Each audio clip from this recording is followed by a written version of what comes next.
Katharine Allen. Welcome to InterpreTIPS, where we answer your questions about the interpreting profession.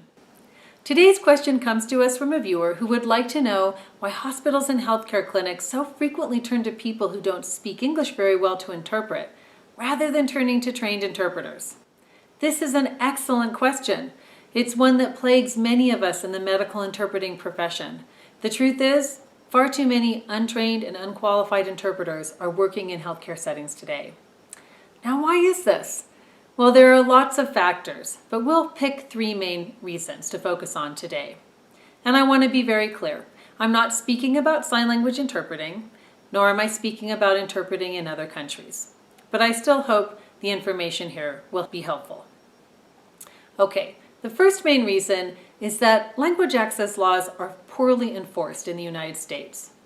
Title VI of the 1964 Civil Rights Act prohibits discrimination due to national origin, and this includes in healthcare settings.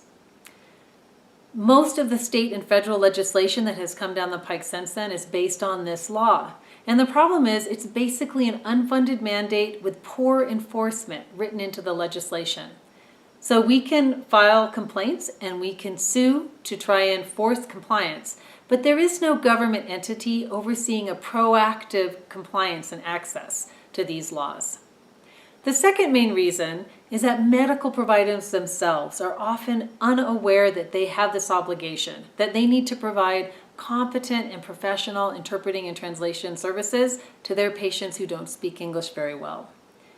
Now, in the United States, there is not a federally run healthcare system. So each state, each county, and sometimes each city have their own unique care systems in place. And there are state and federal laws that provide for basic oversight of the core practices in healthcare.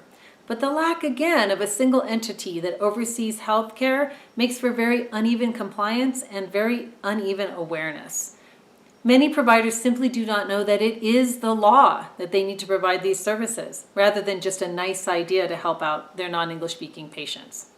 And finally, non- and limited English-speaking patients and their family members often don't know that it's their right to ask for these services.